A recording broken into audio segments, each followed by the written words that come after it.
नमस्कार, plan takes पर आपका स्वागत है। हमेशा तरह आपसे निवेदन है, प्लान टेक्स को सब्सक्राइब करें, फ्रेंड्स एंड फैमिली के साथ शेयर करें हमारी वीडियोस को, बेल आइकन जरूर दबाएं।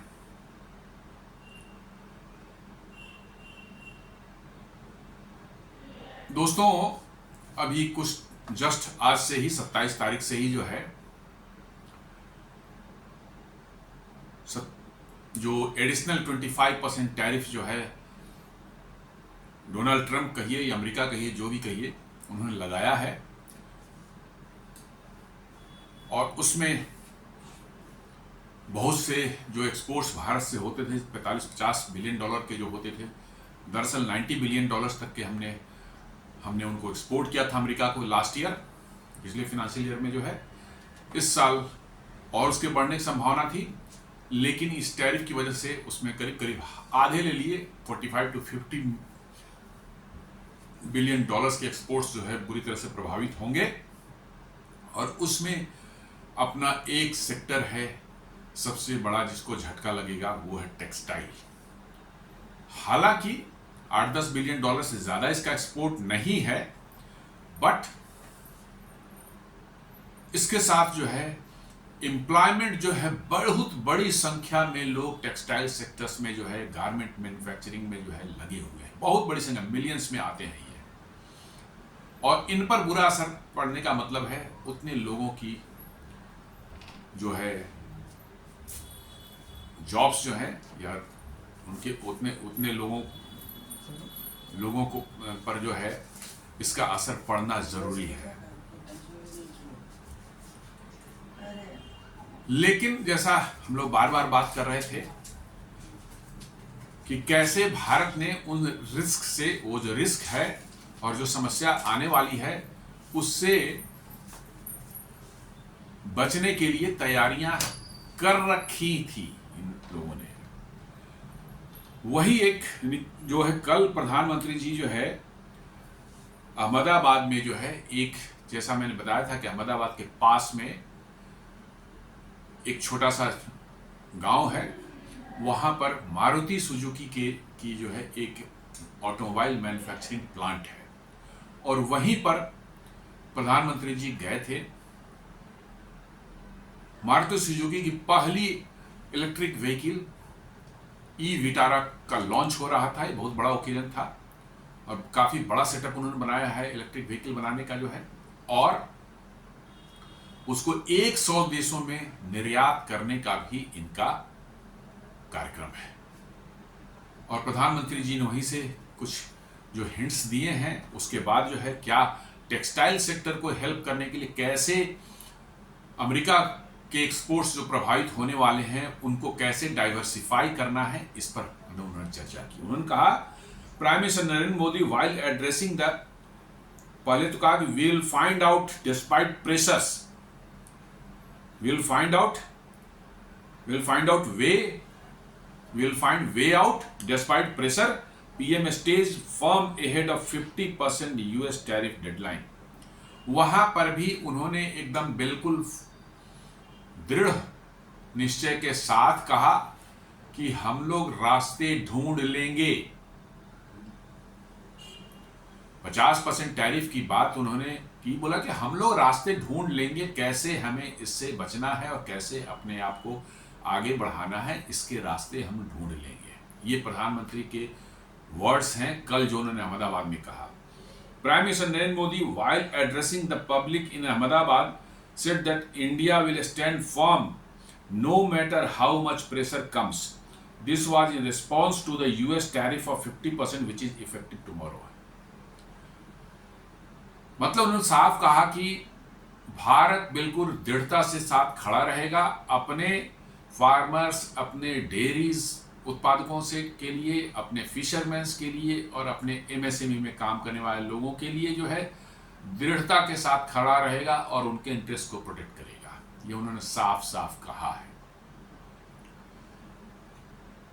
जी हाँ, यही 4 जो एरियाज जो मैं बता रहा हूं, फार्मिंग है, डेयरी है, फिशरीज है और एमएसएमई है, जिसको किसी भी तरह से इंडिया खोल दे ताकि इंडिया की जो इकोनॉमी का रीढ़ है, जिससे कि करोड़ों लोगों को एम्प्लॉयमेंट मिलती है या रोजगार के अवसर मिलते हैं, उसको किसी तरह से डिस्ट्रॉय कर दिया जाए, ताकि भारत की विकास जर्नी जो है, विकास यात्रा जो है, उसको रोक दिया जाए या उसको डिस्ट्रॉय कर दिया जाए, ताकि भारत फिर से जो अभी प्रोग्रेस पिछले 10-12 सालों में किया है वो फिर से गर्त में चला जाए, वहां के लोग जो है फिर से गरीब हो जाएं और अमेरिका का वर्चस्व दुनिया में ऐसे ही बना रहे।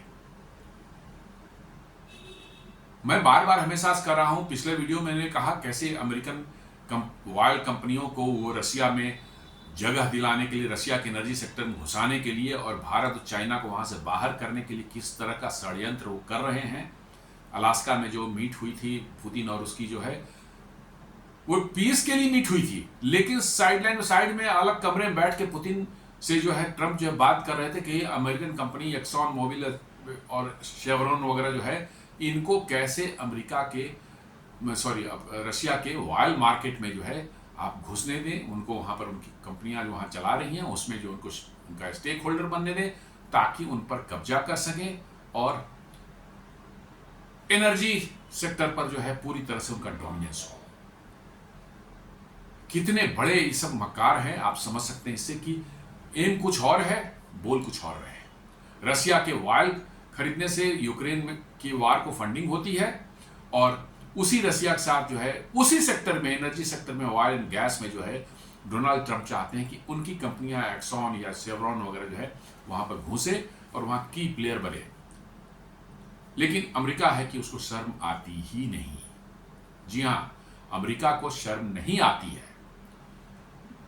आप कुछ भी कह लें, अमेरिका को बिल्कुल शर्म नहीं आती। उनको बिल्कुल जरा सा भी ये अपना जो मक्कारी या दोहरा चरित्र बोले, डबल स्टैंडर्ड्स बोले, हिपोक्रेसी बोले, हिपोक्रेसी तो बहुत सॉफ्ट वर्ड है, उनको बिल्कुल इसकी चिंता नहीं है। तो प्रधानमंत्री ने जो कल कहा, बेसिकली यही कहा कि 50% लगा लें, 100% लगा लें, कोई फर्क नहीं पड़ता, हम अपने रास्ते ढूंढ लेंगे। देखते हैं क्या उसमें हो रहा, आगे समझने की कोशिश करते हैं। What PM Modi said, today we are all seeing politics based on economic selfishness in the world. उन्होंने साफ कहा कि पूरी दुनिया में एक इकोनॉमिक सेल्फिशनेस देखा जा रहा है। जो पॉलिटिक्स जो दुनिया में चल रही है, जियो पॉलिटिक्स, उसमें इकोनॉमिक सेल्फिशनेस जो है सबसे ऊपर दिख रही है और सारे देश जो हैं वो चाह रहे हैं कि भाई दूसरे को दबाकर कैसे हम इसका फायदा उठाएं, कैसे हम इस अपॉर्चुनिटी को ग्रैब करें, ताकि दूसरे देशों को जो है हम तबाह कर सकें।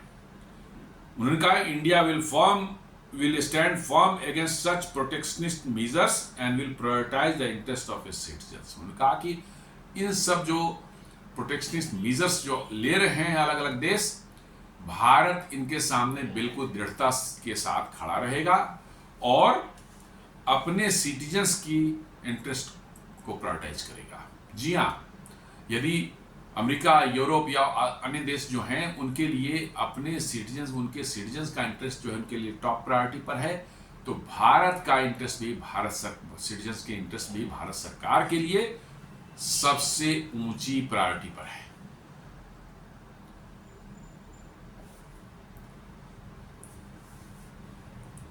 India's first counter to Donald Trump's tariff, textile exports to be pushed 40 countries in focus amid 50% duties.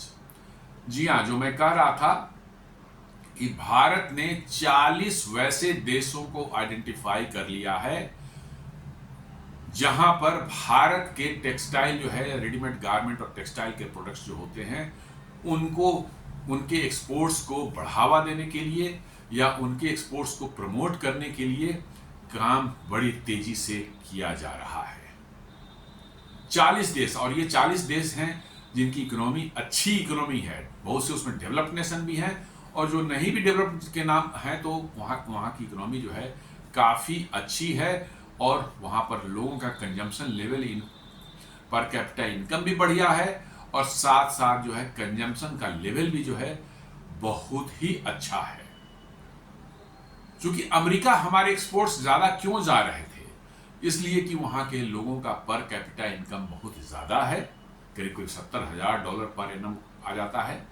और इसके साथ साथ जो है वहाँ के लोगों में, वहाँ की सोसाइटी में जो है कंज्यूमरिस्ट सोसाइटी है, वहां पर लोग इसका नहीं ख्याल करते कि भाई कोई सामान हमने लिया है तो इसका पूरा का पूरा पूरी तरह से इसको इस्तेमाल करें, तभी इसको फेंकें जब ये बिल्कुल काम लायक नहीं रह जाए।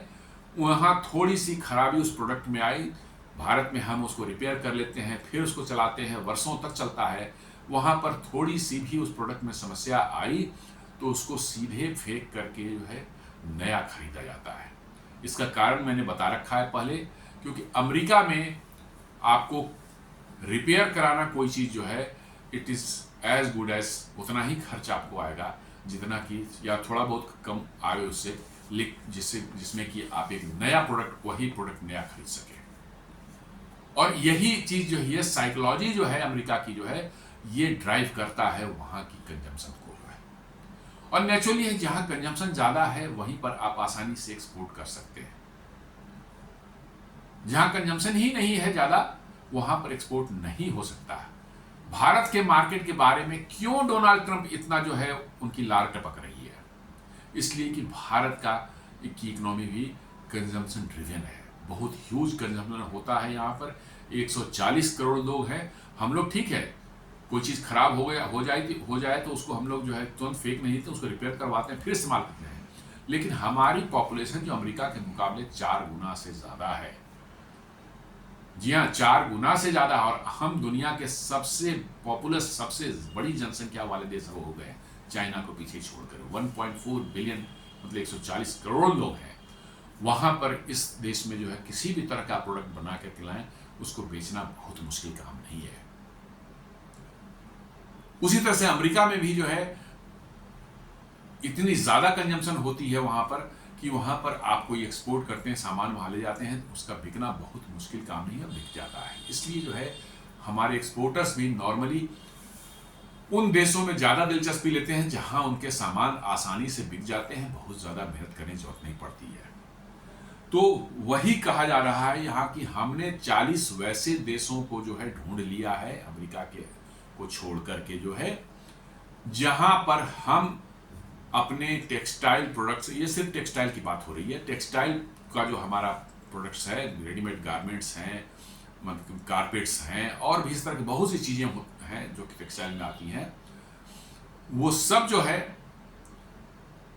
उनको एक्सपोर्ट करने के लिए 40 वैसे देशों के साथ जो है एक्सपोर्ट प्रमोशन बढ़ाई जा रही है। कोशिश की जा रही है कि हमारे प्रोडक्ट्स उन देशों में जो है जाएं और वहाँ बिकें, और सरकार इस पर बड़ी तेज़ी से काम कर रही है। ऐसा लग रहा है कि ये तैयारी जो है, ये 50% टैरिफ जो आज से लगा है 27 अगस्त से, इसके काफ़ी पहले से सरकार इसके लिए तैयार थी। नहीं तो इतनी जल्दी ये सब काम नहीं होता, इसमें महीनों लग जाते हैं।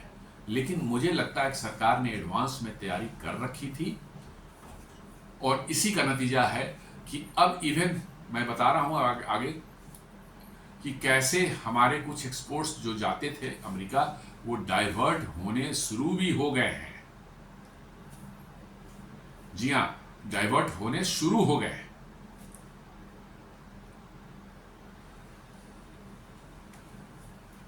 India, in its first countermeasures to US President Donald Trump's 50% tariff on Indian goods, announced dedicated outreach program in 40 key markets, including the UK, Japan and South Korea, to boost textile exports. ये news बता रही है कि भारत ने Donald Trump के 50% tariff को counter करने के लिए जो है टेक्सटाइल वालों के लिए हर क्षेत्र में काम चल रहा है। ऐसा नहीं टेक्सटाइल के लिए चल रहा है और कौन छोड़ दिया गया, नहीं, अलग अलग चल रहा है। ये सिर्फ टेक्सटाइल की बात हो रही है। अलग अलग डिपार्टमेंट्स जो हैं, मिनिस्ट्रीज जो हैं, वो अपना काम कर रही हैं। कैसे जेम्स एंड ज्वेलरी वालों को हेल्प किया जाएगा, कैसे टेक्सटाइल वालों को किया जाएगा, कैसे ऑटो पार्ट्स मैन्युफैक्चरर्स को डाइवर्सिफिकेशन प्रोवाइड किया जाए ताकि अमेरिका के बदले उनके प्रोडक्ट्स यूरोप या और देशों में जा सके। ये हर एक मिनिस्ट्री जो है अपने अपने डिपार्टमेंट्स के एरिया में जो आता है, जिस पर जो इम्पैक्ट जिस पर पड़ रहा है, उसके लिए वो बड़ी तेजी से काम कर रहे हैं, राउंड द क्लॉक काम चल रहा है और इसके बड़े सुखद परिणाम आने वाले कुछ महीनों में, कुछ हफ्तों और कुछ महीनों में मिलने वाले हैं। The targeted push will also cover, करा कि यूके, जापान, साउथ कोरिया, तो ये एक नाम लिया इन्होंने, इसके अलावा जो और भी कंट्रीज जो हैं जिनको, ये सभी देखिए डेवलप्ड इकोनॉमी है, सभी जो है डेवलप्ड इकोनॉमी है और उनका पर कैपिटा इनकम बहुत ही अच्छा है, तो वहां आपकी खपत हो सकती है। ये है जर्मनी है, France, Italy, Spain, Netherlands, Poland, Canada, Mexico, Russia, Belgium, तुर्की, यूएई एंड ऑस्ट्रेलिया। ये कुछ नाम है, 40 में से कुछ नाम लिए गए हैं। ये सब अच्छी इकोनॉमी वाले देश हैं और पर कैपिटा इनकम भी इन देशों में लोगों का अच्छा है, इसलिए आपका जो एफर्ट है टेक्सटाइल एक्सपोर्ट्स को इन देशों में बढ़ाने का, उसमें बहुत ज़्यादा आपको तकलीफ नहीं होगी। आपको अच्छे रिजल्ट्स जो हैं जल्दी ही मिलने वाले हैं इन देशों के से जो है। ऑब्जेक्टिव यदि देखा जाए, क्या है objective? In each of this 40 key markets this is propose to pursue a targeted approach positioning itself as a reliable supplier of quality, sustainable and innovative textile products with the lead role of Indian industry including EPC and Indian missions in these countries। ये कह रहा है report जो बता रही है कि 40 markets में जो प्रपोज किया जा रहा है कि परस्यू किया जाए टारगेटेड अप्रोच, कहां पर हमारा मार्केट उन देशों में बिक सकता है, किन कंपनियां वहां की हैं जिनसे हम टाई अप कर सकते हैं, जो इस तरह के प्रोडक्ट्स दूसरे देशों से मंगाते हैं, उनको हम विश्वास दिलाएं कि हम एक रिलायबल सप्लायर और क्वालिटी के सप्लायर होंगे और सस्टेनेबल भी हैं साथ साथ में, और इनोवेटिव टेक्सटाइल प्रोडक्ट्स हम उनको दे सकते हैं। ये उनको जो है हमें कन्विंस करना है। वैसे वहाँ की कंपनियां जो हैं जो इस तरह की टेक्सटाइल वगैरह के रेडीमेड गारमेंट्स जो हैं दूसरे देशों से इंपोर्ट करते हैं और अपने देश में उसका खपत उनका होता है, तो वैसे देशों में जब मैं जाकर के टारगेट करके वैसी कंपनियों, वैसे फर्म्स या वैसे ट्रेडर्स जो हैं उनके साथ जो है कांटेक्ट किया जा रहा है, ताकि वो जो उनके टेक्सटाइल प्रोडक्ट्स की रिक्वायरमेंट है, गारमेंट्स की रिक्वायरमेंट है, उसको जो है हम कहें कि भाई भारत एक रिलायबल पार्टनर की तरह आपको देगा, जहां क्वालिटी होगी प्रोडक्ट में, साथ साथ सस्टेनेबल होगा। ये नहीं कि आज दे पाए, हमने सप्लाई कर दिया, कल आपकी डिमांड है, हम कहेंगे नहीं साहब हम दे ही नहीं सकते, हमारे पास कैपेसिटी नहीं है, हम इतनी जल्दी नहीं दे सकते। नहीं, ये सस्टेनेबल वे में जो उनको सप्लाई हो सकती है, और साथ साथ जो है इनोवेटिव टेक्सटाइल प्रोडक्ट्स भी मिलेंगे आपको, जिसमें कुछ ज़्यादा वैल्यू एडिशन होगा, कुछ नए डिज़ाइंस होंगे, मतलब कि जो है नए जमाने के हिसाब से उसमें जो परिवर्तन करने हैं वो भी भारत में जो है यहाँ की जो है टेक्सटाइल मैन्युफैक्चरर्स जो हैं या गारमेंट मैन्युफैक्चरर्स हैं वो करने को तैयार हैं, बिकॉज उनमें कैपेबिलिटी है। जी हाँ, उनमें कैपेबिलिटी है कि बहुत शॉर्ट नोटिस पर जो है नए इनोवेटिव प्रोडक्ट्स जो है वो ला सकते हैं, और जो रिक्वायरमेंट है विभिन्न देशों में जो अलग अलग, हर देश की अलग अलग चॉइस होती है वहाँ के लोगों की। ये मत समझे कि जैसे कपड़े हम पहनते हैं इसी तरह के कपड़े अमेरिका में भी पहनते हैं, चाहे यूरोप में पहनते हैं, चाहे चाइना में पहनते हैं या जापान में, नहीं, उनकी चॉइसेस जो हैं अलग अलग हैं, उनकी रिक्वायरमेंट्स अलग अलग हैं। कुछ देशों में वुलन गारमेंट्स, वार्म क्लोथ्स की जो है उनकी गर्म कपड़ों की ज़रूरत होती है, कुछ जो है देश हॉट कंट्रीज़ हैं वहाँ पर जो है वार्म क्लोथ्स की ज़रूरत नहीं होती, नॉर्मल जो है भारत में जिस तरह के कपड़े इस्तेमाल होते हैं उस तरह के होते हैं। कुछ देशों में कुछ खास तरह के फैब्रिक्स की डिमांड्स ज़्यादा रहती है, उनकी चॉइस उस तरह की रहती है। कुछ डिज़ाइनिंग पर भी जो डिपेंड करता है कि वहाँ के लोग किस तरह के कपड़े पहनते हैं। पैंट शर्ट ठीक है हर जगह पूरी दुनिया पहन, लेकिन उनके कुछ स्पेसिफिक भी रहते हैं किस तरह का वो डिज़ाइन के पैंट शर्ट भी पहनते हैं। ये इन सारी चीज़ों को लेकर भारत अप्रोच कर रहा है, वहाँ एकदम टारगेटेड अप्रोच कर रहा है कि भाई आपकी जो भी डिमांड है, जिस तरह की रिक्वायरमेंट भी आपके देश के लोगों की है, उस तरह की रिक्वायरमेंट जो है हम अपने देश से फुलफिल कर सकते हैं और बहुत शॉर्ट नोटिस पर कर सकते हैं। With the lead role of the Indian industry, including EPC and Indian missions in these countries, और इसमें लीड रोल दिया जा रहा है प्रमोशन अपने इंडस्ट्रीज के लोगों को, जो कि बड़ी बड़ी इंडस्ट्रीज हैं, रेमंड्स हैं, इस तरह के और भी बड़े बड़े जो ब्रांड्स हैं भारत में जो है गारमेंट्स और टेक्सटाइल के जो है, इनको लीड रोल दिया जा रहा है कि भाई आप इसमें करें। और भारत सरकार जो है हेल्प कैसे कर रही है, एक्सपोर्ट प्रमोशन काउंसिल्स जो हैं उनको जो है एक्टिवेट कर दिया गया है पूरी तरह से। जो है एक्सपोर्ट प्रमोशन काउंसिल जो है वो डिफरेंट देशों में एग्जीबिशन लगाती है, डिफरेंट देशों में जो है आपका रोड शो करती है सरकार के खर्चे पर, और भारतीय प्रोडक्ट जो है उनको प्रमोट करने का काम करती है। और टेक्सटाइल में मैं बता सकता हूं कि मेरे ही एक फ्रेंड है, ही is the DG of apparel export promotion council, जो कि जिसका ये हम समझते हैं कि मेन काम होगा। जी हाँ, he is my classmate, I cannot disclose his name but he is my classmate, और he is the director general of apparel export promotion council, short में उसको APEC बोलते हैं। और he is very very busy these days in finding out the new markets for Indian ready-made garments manufacturers and Indian missions जो भारतीय दूतावास जो इन देशों में है वो भी बहुत एक्टिवली जो है सपोर्ट करेंगे इस तरह की एक्टिविटी जो उस देश में करने जा रहे हैं हम लोग उन देशों में जो 40 की मार्केट्स हैं। आप समझ सकते हैं कि 40 देश यदि आपका एफर्ट सक्सेसफुल यदि 25-30 देशों में भी हो गया तो अमेरिका में जितना आपकी खपत होती थी आपके टेक्सटाइल की या आपके रेडीमेड गारमेंट्स की, आई थिंक कि आप उसका डबल आपका मतलब एक्सपोर्ट हो सकता है। जी हाँ, सीरियस एफर्ट्स की जरूरत है और मुझे लगता है कि भारत सरकार ने इसने कोई कमी नहीं की है। हर डायरेक्शन में जो है इसको जो है फैलाने का और इसको अपने एक्सपोर्ट्स को डाइवर्सिफाई करने के लिए अपनी सारी मशीनरी को उन्होंने एक्टिवेट कर दिया है और they are round the clock जो है ऑन द जॉब 24/7 मिशन पर वो काम कर रहे हैं और इसके परिणाम जो है बहुत जल्दी नजर आने लगेंगे, क्योंकि टेक्सटाइल कोई ऐसा टेक्नोलॉजी वाला चीज नहीं है। आपके फैब्रिक्स अच्छे हैं, क्वालिटी अच्छी है, आपकी स्टिचिंग की क्वालिटी अच्छी है, डिजाइनिंग आपकी अच्छी है, जिस देश में है उसके देश के लोगों के चॉइस के अनुकूल है वो, तो आपके प्रोडक्ट्स जो हैं निश्चित रूप से वहाँ पर बहुत जल्दी जो है एक्सेप्टेबिलिटी उसकी बन जाती है। और ऑलरेडी हम भेज रहे थे, ऐसा नहीं कि अमेरिका में भेज रहे थे, क्योंकि अमेरिका में आसानी से बिक रहा था तो हमारे एक्सपोर्टर्स ज़्यादा अमेरिका भेज रहे थे, इन सब देशों में कम इफर्ट लगा रहे थे। लेकिन अब चूंकि अमेरिका जो है जाना इनका बंद हो गया है, अमेरिका में इनका कंजम्पशन बंद हो जाएगा, नॉट कंजम्पशन बट मतलब कि अमेरिका में टैरिफ की वजह से जो है इनकी प्राइसेस इतनी बढ़ जाएंगी कि आपको एक्सपोर्ट करने में दिक्कत होगी।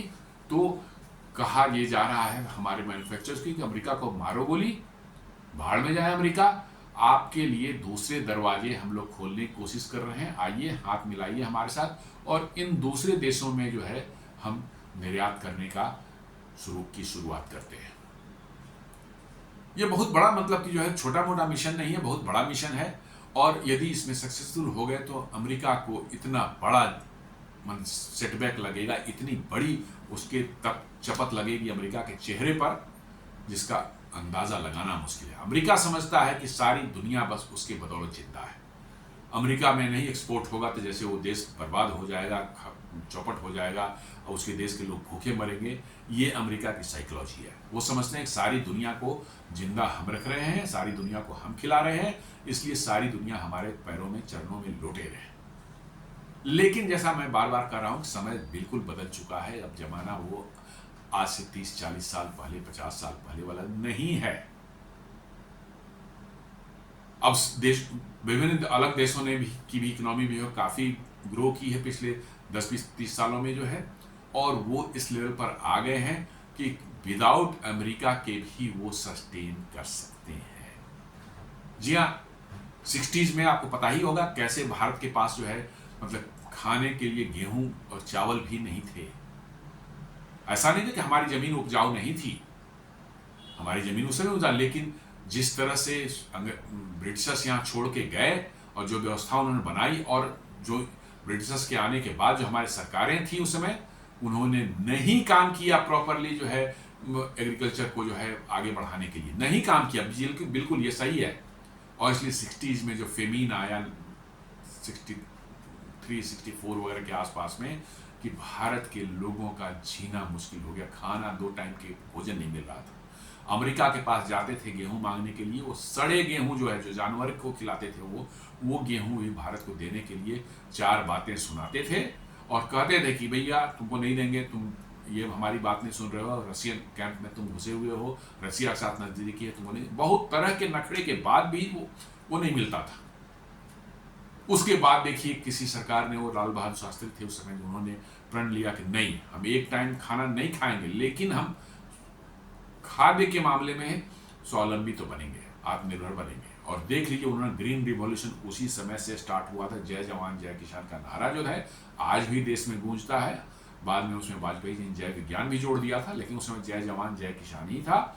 और जो ग्रीन रिवॉल्यूशन शुरू हुआ, भारत ने जो स्पीड पकड़ी, आज भारत अपने खाने की बात तो छोड़ दीजिए, यहाँ तो कितना खाना है कि कितने खाना बर्बाद हो जाता है, सड़ जाता है, पता नहीं है, दुनिया को मालूम ही नहीं पड़ता। आज भारत पूरी दुनिया को खिला रहा है। जी हाँ, चाइना, पूरा का पूरा अफ्रीका, मिडिल ईस्ट, इन सारे देशों को उठा देख लीजिए, ये सब भारत से चावल ले जाते हैं, गेहूं ले जाते हैं और फल सब्जियां ले जाते हैं, और उसी से वहां पर खाने पीने का उनका हिसाब किताब है। मतलब कि भारत आज न सिर्फ खुद खा रहा है, बट पूरी दुनिया को खिला रहा है। इवन यूरोप भी जाता है, अमेरिका भी जाता है, राइस वगैरह जो अमेरिका भी जाते हैं, और भी फूड प्रोडक्ट्स जो अमेरिका जाते हैं, ऐसा नहीं कि नहीं जाता है। तो कहने का यह सेंस है कि वंस आप डिटरमिन्ड हो जाते हैं, आप प्रण ले लेते हैं कि भैया अब हमको इस समस्या से छुटकारा पाना है, तो फिर स्काई इज द लिमिट। जी हाँ, ये हम लोगों ने पहले करके दिखा दिया है, ग्रीन रिवॉल्यूशन में करके दिखाया है। फिर वही काम हम लोगों ने क्रायोजेनिक इंजन भी भारत में जो बन रहा था, जिसमें अमेरिका जो है अड़ंगे लगा रहा था, रसिया से हम लोग टेक्नोलॉजी लेने की कोशिश कर रहे थे, उसको उन्होंने रोका। रसिया से हम खरीदना चाह रहे थे, ऑफ द शेल्फ खरीदना चाहे, उसको भी रोकने की कोशिश की। रशिया ने अंडर प्रेशर, उस समय जो है नया नया रशिया टूट करके बना था, तो रसिया भी कुछ खास ज़्यादा नहीं कर पा रहा था। उन्होंने जो है 6 इंजन दे दिया, बोला कि अब इसे ज़्यादा हम नहीं दे पाएंगे अमेरिका के प्रेशर कारण। लेकिन हम लोगों ने अमेरिका से ज़्यादा पावरफुल और ज़्यादा इफिशियंट जो है क्रायोजेनिक इंजन बना लिया, और उसी क्रायोजेनिक इंजन से, इंडिजिनस क्रायोजेनिक इंजन से जो है हम बड़े बड़े हेवी सैटेलाइट्स जो हैं लॉन्च कर रहे हैं स्पेस में। आप देख लें, अभी जो है ब्लू बर्ड नाम की जो है नासा की एक सैटेलाइट जो है 6500 किलोग्राम सैटेलाइट है, अगले 2 महीने के अंदर में जो है वो भारत के श्रीहरिकोटा से इसरो लॉन्च करने वाला है।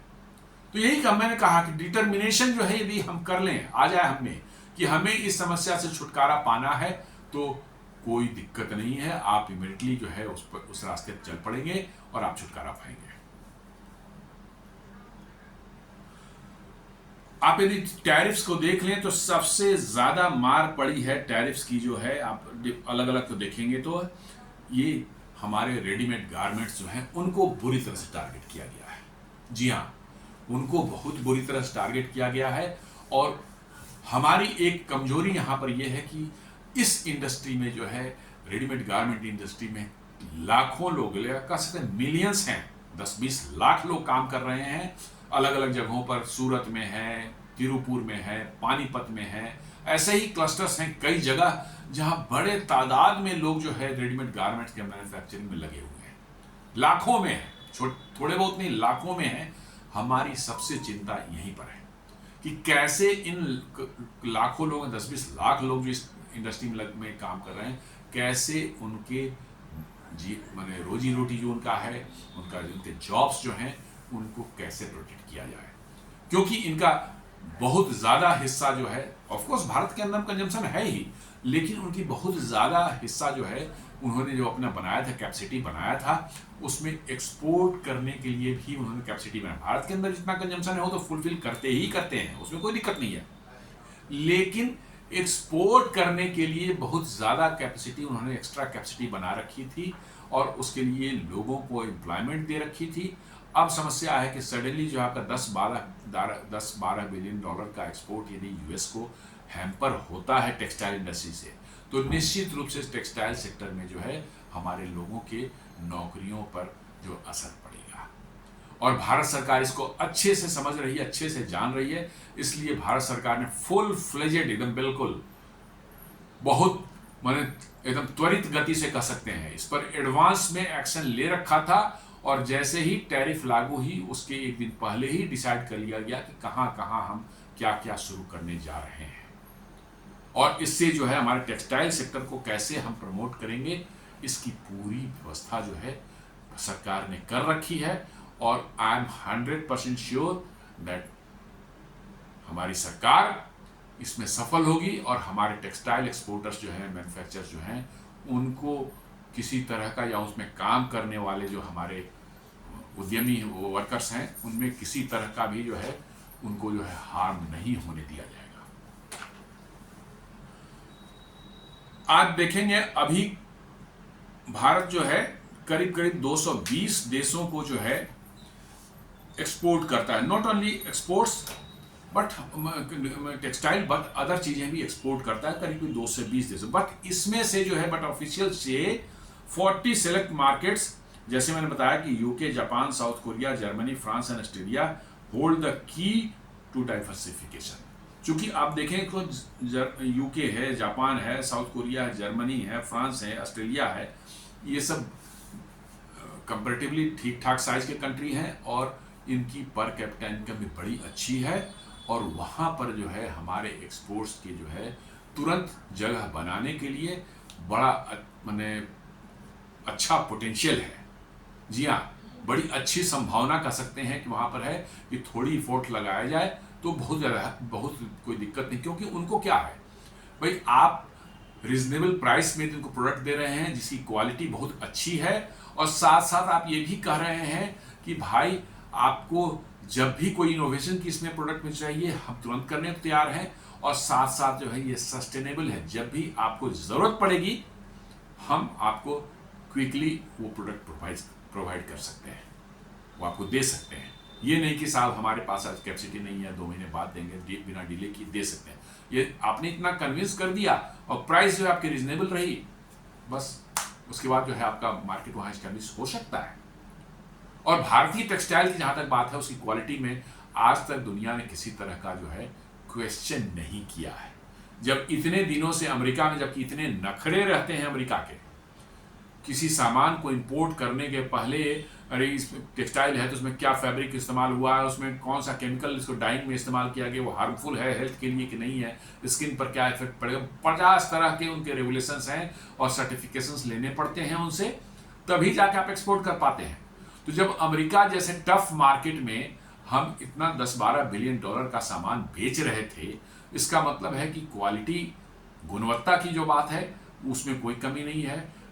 उनकी जो रेगुलेटरी रिक्वायरमेंट है गारमेंट्स को लेकर के, उसमें भी हम मीट कर रहे हैं और रिक्वायरमेंट मीट कर रहे हैं हम, तभी वो ले रहे थे, ऐसे नहीं ले रहे थे। जी हाँ, बिल्कुल मैं सही बोल रहा हूं, ऐसे वो नहीं ले रहे थे बिल्कुल। अमेरिका में जो सप्लाई जा रही है इसका मतलब कि वो ऑल क्वालिटी नॉर्म्स जो है, रेगुलेटरी नॉर्म्स जो हैं, जो सर्टिफिकेशन है उसको फुलफिल करके ही अमेरिका एक्सपोर्ट हो पाता है, उसके पहले नहीं हो पाता। तो इसका मतलब हम उन चीजों को फुलफिल कर रहे हैं, तो दूसरे देशों की रेगुलेटरी रिक्वायरमेंट और क्वालिटी रिक्वायरमेंट्स स्टैंडर्ड्स तो थोड़ा नीचे ही है उनसे। अमेरिकन के नखरे बहुत ज्यादा है, बता रहा हूं ना, वो अपने आप को बड़े स्पेशल समझते हैं, उनके नखरे बहुत ज्यादा है। तो वहां पर यदि हम हमारे एक्सपोर्टर्स बेच पा रहे थे अपना सामान एक्सपोर्ट कर पा रहे थे, तो दूसरे देशों में मुझे लगता है कि उतनी दिक्कत नहीं है जगह बनाने में। These nations together import over $590 billion worth of textile and apparel annually। आप देख लें कि ये जो नेशंस 40 देश की बात हो रही है, ये देश, इन देशों में वो देश मिलकर के सबों को मिला दिया जाता है, ये $590 बिलियन का जो है टेक्सटाइल एंड अपैरल इंपोर्ट करते हैं। आप अंदाजा लगा लें कितनी बड़ी मार्केट है। 590 बिलियन डॉलर्स का जो है टेक्सटाइल मार्केट है, ये चारों 40 देश मिलकर के जो है।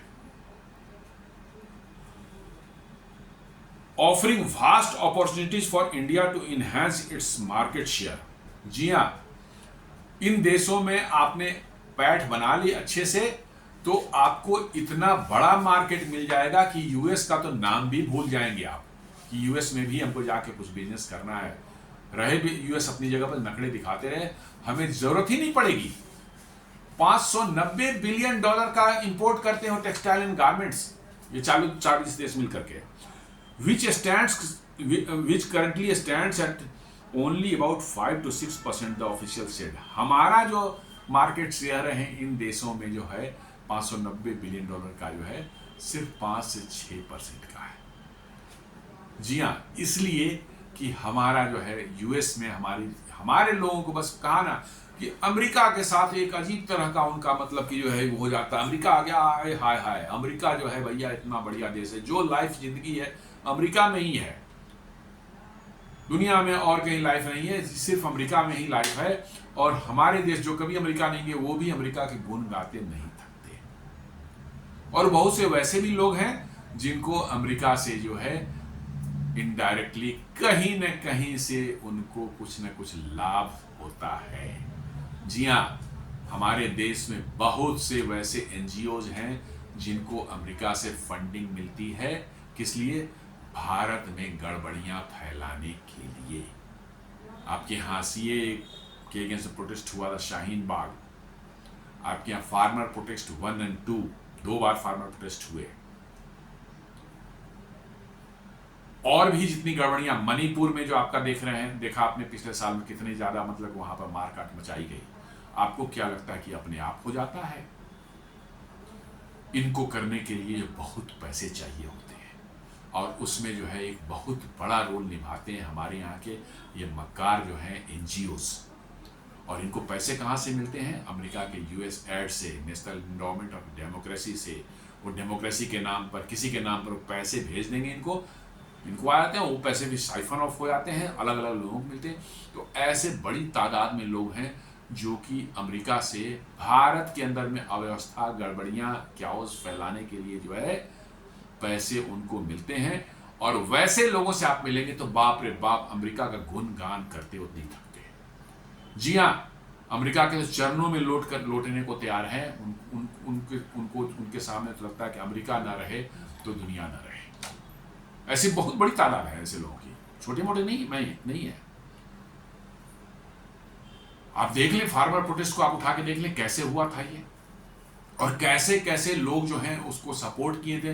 रिहाना एक पॉप सिंगर कोई है, उसने ना पंजाब को कभी जाना होगा, ना इंडिया को भी नहीं, मैप पर कहीं लोकेट नहीं कर सकती वो, मैप पर कंट्री का नाम नहीं लिखा हो तो हमें लगता है लोकेट भी नहीं कर पाएंगे। उन्होंने इसके फार्मर प्रोटेस्ट के उसमें जो है ट्वीट किया था सपोर्ट में। मिया खलीफा पॉर्न स्टार है, सोच लीजिए, जिसका भारत से कोई लेना देना नहीं है, न भारत में जन्मी है, न भारत में कभी आई है, न कभी भारत में रही है, किसी भी तरह का कोई रिलेशनशिप नहीं है। उसने भी फार्मर प्रोटेस्ट को जो है, एक पॉर्न स्टार जो है फार्मर प्रोटेस्ट को जो है सपोर्ट कर रही है। बाद में पता चला कि इनको $5-5 मिलियन जो है दिए गए थे सिर्फ ट्वीट करने के लिए।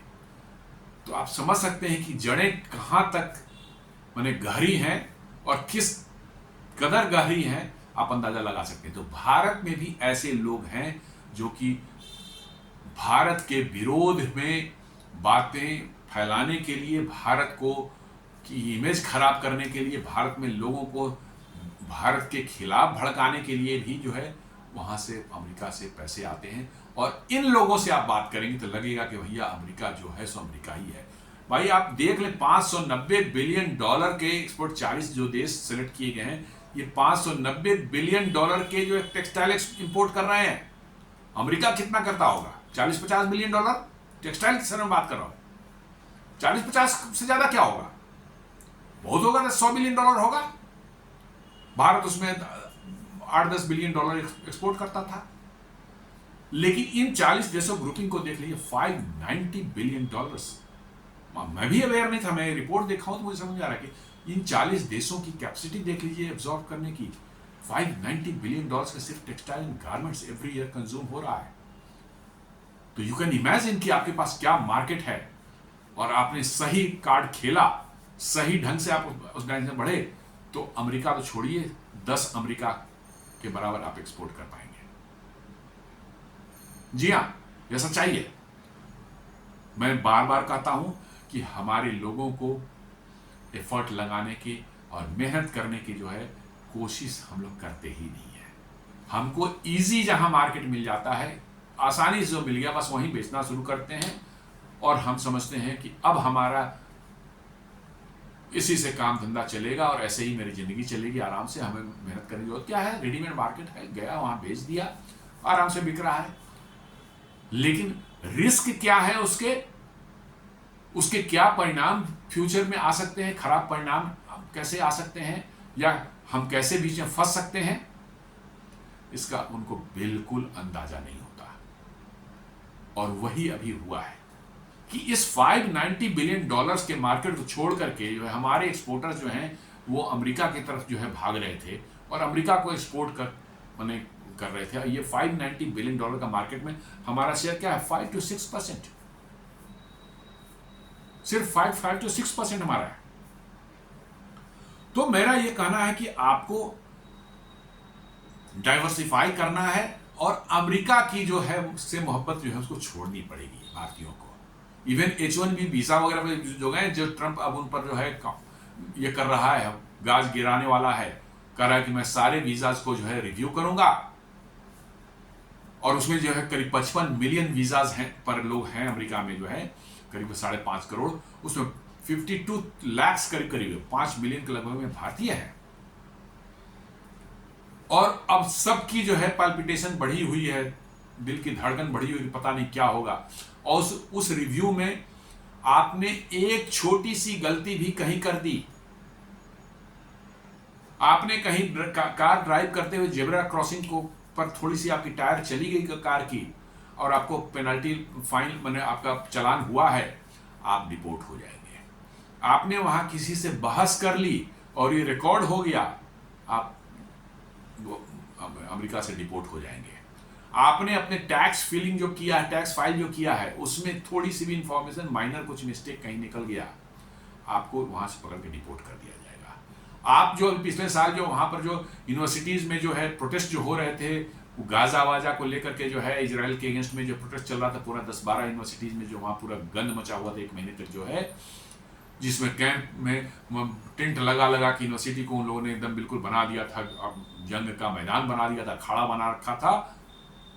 उसमें कहीं आपकी सीसीटीवी में कहीं पिक्चर दिख गई कि आप प्रोटेस्ट में हैं, वहां पर आप डिपोर्ट हो जाएंगे वहां से।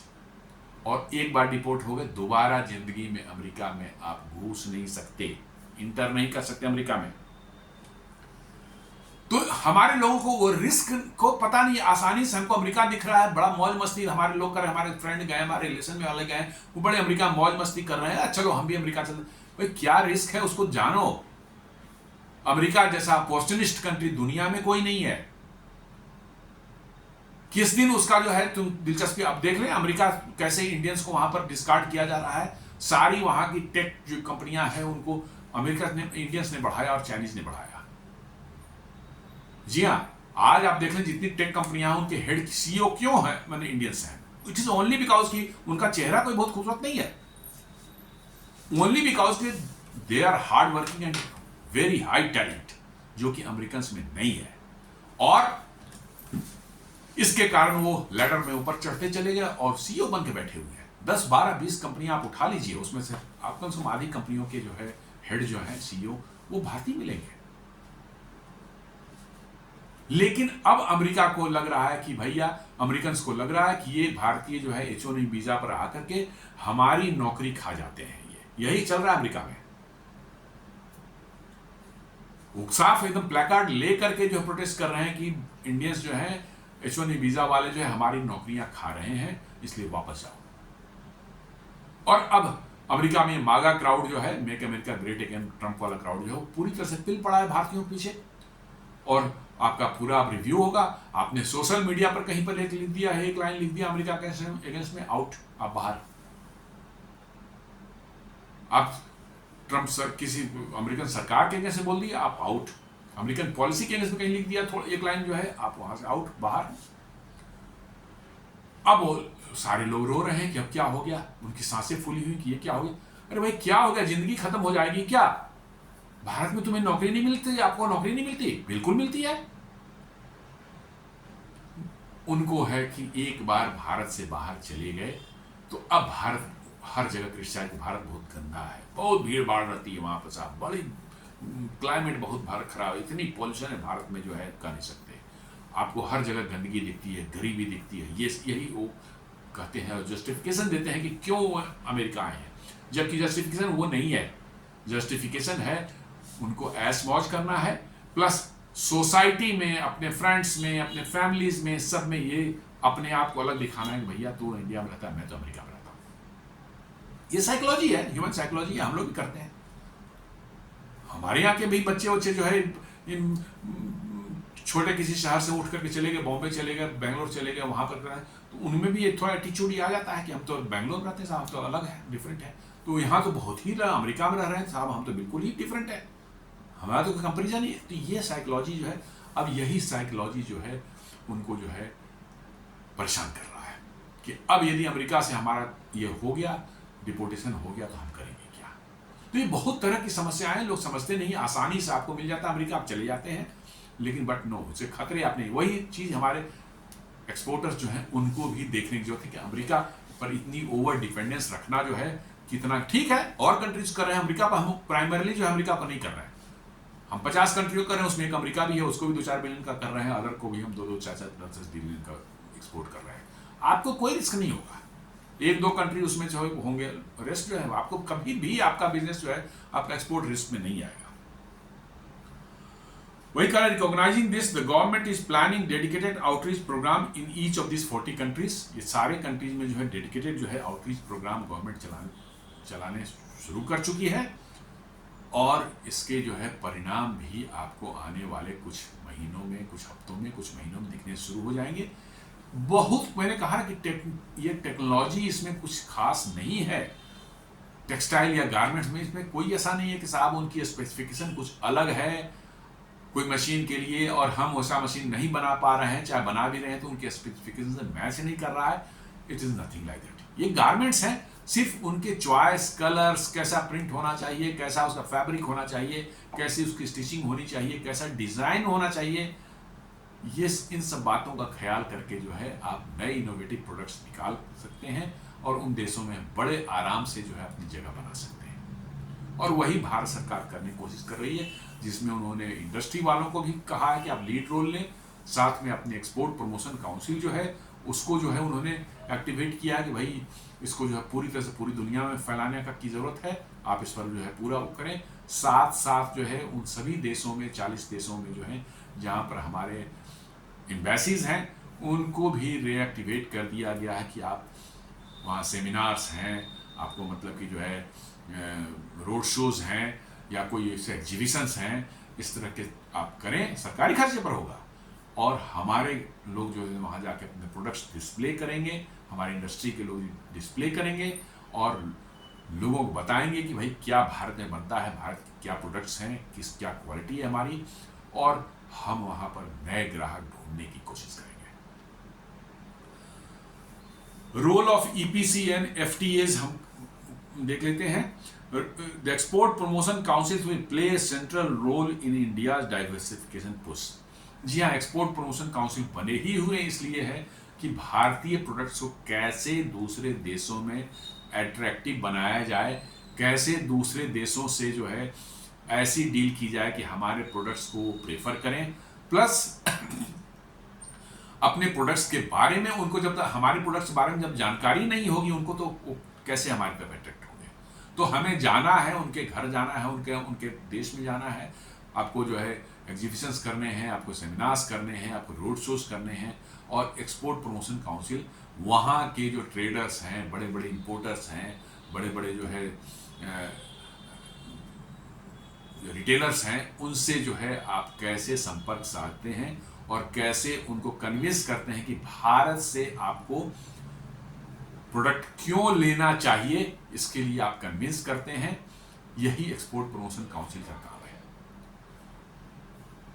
और इसमें जो है एक टेक्सटाइल एक्सपोर्ट प्रमोशन काउंसिल भी है और एक रेडीमेड गारमेंट के लिए अपैरल एक्सपोर्ट प्रमोशन काउंसिल भी है। ये दोनों ही पूरी तरह से, अभी बताया मैंने, 24/7 काम कर रहे हैं कि कैसे विदेशों में, इन 40 देशों में भारतीय जो है रेडीमेड गारमेंट और टेक्सटाइल को जो है प्रमोट करने के रास्ते जो है निकाले जाए। They will carry out market mapping, identify high demand products and connect specialized clusters। मतलब वो आइडेंटिफाई करेंगे कि कौन कौन से प्रोडक्ट्स हाई डिमांड में हैं उन देशों में जो है, क्योंकि वैसे ही प्रोडक्ट हमें बनाने पड़ेंगे जो उनकी डिमांड है, हाई डिमांड में जो चाहिए तो वही बनाना पड़ेगा, तभी बिकेगा। एंड कनेक्ट स्पेशलाइज्ड क्लस्टर्स, हमारे देश में कहाँ कहाँ स्पेशलाइज्ड क्लस्टर्स हैं वैसे प्रोडक्ट बनाने के, उनसे उनको कनेक्ट करना पड़ेगा। जैसे कि सूरत है, पानीपत है, तिरुपुर है, ये सब बड़े बड़े क्लस्टर हैं रेडीमेड गारमेंट्स के जो है। तो आपको जो है उन देशों को जो है के ट्रेडर्स हैं, इन सबों को है, आपको उनसे कनेक्ट करना पड़ेगा। भैया आप यहाँ से ले सकते हैं, आप यहाँ से ले सकते हैं, आप यहाँ से ले सकते हैं। आपको बताना पड़ेगा किस किस क्लस्टर में कहाँ कहाँ क्या क्या बनता है।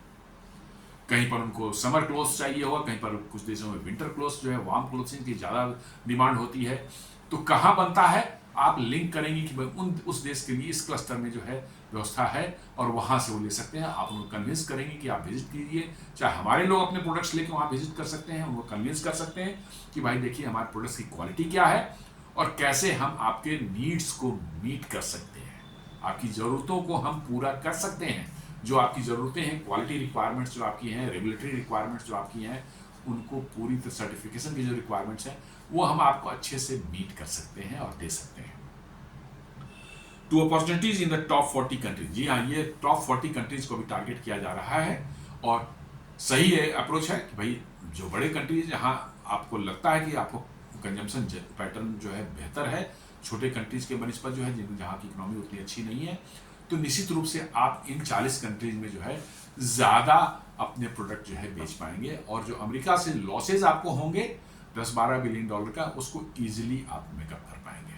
जी हाँ, इसमें थोड़ा वक्त लगेगा, 2006 महीने लग सकता है, but with in a year मैं कहता हूँ कि इसके बड़े ही अच्छे परिणाम आएंगे और आपको अमेरिका से जो है टेक्सटाइल वालों को जो है अमेरिका से मुक्ति मिल जाएगी। और होना भी ये चाहिए, होना भी। 1-2 लोग मैं जानता हूं जो कि टेक्सटाइल एक्सपोर्ट करते हैं यूएस वगैरह में, जो उनकी भी वही, उनकी एफिनिटी अमेरिका से इतनी ज़्यादा है कि आप आय हाय मैं सोच नहीं सकते कितनी ज़्यादा एफिनिटी, अपनी अमेरिका की तारीफ करते हो थकते नहीं हैं। वैसे लोगों को जरूर झटका लगे कि भाई अमेरिका के बजाय हमको जापान में जाना पड़ रहा है, कोरिया में जाना, कोरिया जापान जाने में ऐसे लोगों को मज़ा नहीं आता, चूँकि वो भी अमेरिका विजिट करके आते हैं तो दोस्तों को बताते हैं भैया हमने अमेरिका से आ रहे हैं, तो उनका एकदम बिल्कुल एलिवेट हो जाता है, उनका मतलब कि जो है स्टेटस जो है अपने आप को एलिवेटेड फील करते हैं। ये सब साइकोलॉजिकल प्रॉब्लम्स है और उस साइकोलॉजिकल प्रॉब्लम से हमारे एक्सपोर्टर्स भी, हमारे इंडस्ट्रीज भी, वो सब भी ग्रसित हैं कि जो कुछ भी दुनिया में लाइफ है अमेरिका में ही है उससे। लेकिन हमारा कारण नहीं, अमेरिका से जितना आप दूर रहेंगे, जितना दूर रहेंगे उतना ही आप सुखी रहने वाले हैं, यही सच्चाई है। EPCs will drive India's presence at international trade fairs, exhibitions, while running sector-specific campaigns under a unified brand India identity। जी हाँ, ये EPCs को ये जिम्मेवारी दी गई है कि इंडिया का प्रेजेंस जो है, जो भी किसी देश में जो इंटरनेशनल ट्रेड फेयर जो होते रहते हैं, टेक्सटाइल के होते हैं, एरोस्पेस के होते हैं, ऑटोमोबाइल की होती है, हर तरह की मतलब कि जो है ट्रेड फेयर जो है दुनिया में अलग अलग देशों में जो है इंटरनेशनल ट्रेड फेयर्स लगते रहते हैं। वहाँ पर EPCs की मेन जिम्मेवारी है कि वो वहाँ पर जाएं, भारत का स्टॉल वहाँ पर लगेगा, हमारे जो बड़े बड़े मैन्युफैक्चरिंग जो टेक्सटाइल मैन्युफैक्चरर्स हैं, गारमेंट मैन्युफैक्चरर्स हैं, उनको कहा जाए भाई आप वहाँ अपना स्टॉल लगाएं, भारत सरकार उसमें अपने मदद करेगी, आपको कॉस्ट भी जो है कम पड़ेगा बिकॉज की सरकारी से उस पर जो है वो स्टॉल लगाए जाएंगे। ये सब सुविधाएं दे करके जो है आप उनको जो है वहाँ पर अपनी एक प्रेजेंस हमारी दिखाई जाएगी कि भाई भारत में भी टेक्सटाइल, हाई क्वालिटी टेक्सटाइल जो है और गारमेंट्स जो है बनते हैं। बहुत देशों को पहुँचता है, पता ही नहीं, हमने एफर्ट ही नहीं लगाया होगा आज तक वहाँ पर, क्योंकि अमेरिका में बिक रहा था, हम तो गए नहीं उन जगहों में। कोरिया जापान तो हमको लगता है कि हम गए ही नहीं होंगे, हमारे तो हमने आज तक नहीं सुना कि कोई लोग कोरिया जापान जाता है, ना कोई टूरिस्ट जाता है, ना कोई मतलब कि इंडस्ट्री वाले जाते हैं। इनको लगता है जो है यूरोप और अमेरिका है, और उसी का खामियाजा हम भुगत रहे हैं आज के दिन में, over dependence on a particular country. तो उन देशों में trade fairs, international trade fairs में जो है एक्सपोर्ट प्रमोशन काउंसिल जो हमारे हैं वो लगाएंगे, मतलब कि अपने स्टॉल्स, अपना प्रेजेंस दिखाएंगे, और भारत के बड़े बड़े जो मैन्युफैक्चरर्स हैं गारमेंट के और टेक्सटाइल के, उनको भी अपने साथ वहाँ कहेंगे आप भी इसमें पार्टिसिपेट करें। While running sector specific campaigns under a specified brand India identity. जी हाँ, इसको ब्रांड इंडिया आइडेंटिटी दी जाएगी, ताकि ये नहीं हो कि भाई टेक्सटाइल का सिर्फ हो, ये ब्रांड इंडिया टेक्सटाइल का तो है, हम प्रमोट कर रहे हैं, उस वो पर्टिकुलर ईपीसी करेगा, लेकिन ब्रांड इंडिया एक ओवरऑल आप देखेंगे कि भाई इंडिया मीन्स क्वालिटी। जी, ये मैंने की प्रमोट करने की कोशिश करी, इंडिया मीन्स क्वालिटी। कल को कि नॉट सिर्फ टेक्सटाइल बट कोई दूसरा प्रोडक्ट के बारे में जाएंगे तो दिमाग में रहेगा भाई हमने टेक्सटाइल लिया था, भारत का रेडीमेड गारमेंट लिया था, मैंने बहुत अच्छा क्वालिटी था, बहुत बढ़िया क्वालिटी था, इसलिए दूसरे प्रोडक्ट्स भी जो होंगे वो अच्छे ही होंगे। ये एक माइंडसेट बन जाता है। हाँ, जैसे आप जर्मनी की आप ले लें, जर्मनी में के जो है आपको ऑटोमोबाइल सेक्टर बहुत ही तगड़ा है, बहुत मतलब उनका अपने ये है, आप जर्मन के जो है मैकेनिकल कोई इक्विपमेंट है, हम लोग कहते हैं जर्मनी का क्वालिटी शानदार है, दिमाग भरा हुआ है कि जर्मनी का है तो इसका मतलब अच्छा होगा। एग्जैक्टली वही साइकोलॉजी यहां पर भी है। Also they will guide exporters on leveraging free trade agreements, meeting global sustainability standards and obtaining required certification. साथ साथ उनको जो है ये भी दिया जा रहा है, लेवरेज दिया जा रहा है कि फ्री ट्रेड एग्रीमेंट्स हमारे जो हो रहे हैं, अभी हमने यूके के साथ में किया है, हमने यूरोपियन यूनियन साथ कंप्लीट होने वाला है हमका by end of this year, एक EFTA European free trade association 4 देशों का है ग्रुप, उनके साथ हमने ऑलरेडी कर लिया है। एक यूरेशियन इकोनॉमिक यूनियन है, रसिया, कजाकिस्तान, किर्गिस्तान, देन आर्मेनिया और एक और कोई देश है, 4-5 कंट्री का जो है उसके साथ हमारा मतलब कि नेगोशिएशन चल रहा है। इन सब फ्री ट्रेड एग्रीमेंट्स का उनको कहा जाएगा कि भैया आप इसका लाभ उठाएं और उन देशों में पुश करें अपने प्रोजेक्ट्स को, अपने एक्सपोर्ट्स को, ताकि उसको उस फ्री ट्रेड एग्रीमेंट से आपको फायदा मिल सके।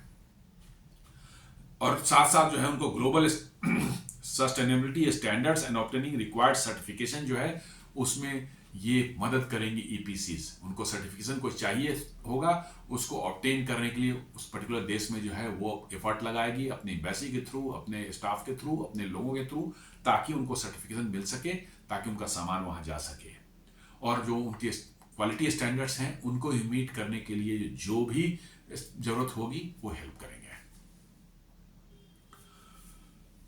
और इसके लिए जो है एक्सपोर्ट प्रमोशन मिशन जो है उसके लिए ऑलरेडी मैंने बता रहा है पिछले 25,000 करोड़ का जो है एक फंड जो है गवर्नमेंट ऑफ इंडिया ने क्रिएट कर दिया है, और ये 2030-31 तक इस फंड का इस्तेमाल किया जाएगा। जैसे जैसे रफ्तार बढ़ेगी और भी इसका इस्तेमाल होगा, तो ये सारी व्यवस्थाएं जो है सरकार की ओर से जो ऑलरेडी जो है की जा रही हैं, इसका मतलब they are well prepared to take this crisis on come out victorious.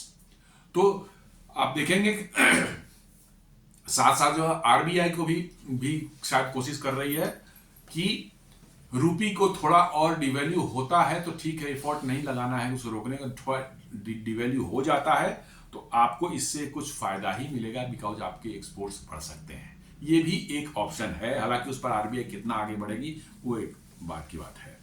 And RBI sees the minimal impact of Trump tariff on Indian goods, Indian economy. Governor Malhotra, RBI के गवर्नर जो है वो साफ साफ बता रहे हैं कि इन टैरिफ का इफेक्ट पड़ेगा, कोई वैसी बात नहीं कि हम ये नहीं कहते कि नहीं पड़ेगा, लेकिन उसका इफेक्ट जो है बहुत ही कम पड़ने वाला, बहुत कम उसका इफेक्ट होगा, कुछ पड़ेगा लेकिन ज्यादातर जो है उसको हम मिटिगेट कर पाएंगे। तो दोस्तों एक छोटा सा वीडियो था आज, जो टेक्सटाइल और अपैरेल रेडीमेड गारमेंट्स को प्रमोट करने के लिए जो है ट्रम्प की टैरिफ के बाद जो क्राइसिस आई है उसको कैसे जो है डाइवर्सिफाई करने का एक एफर्ट लगाया जा रहा है भारत सरकार की ओर से, उस पर एक वीडियो था।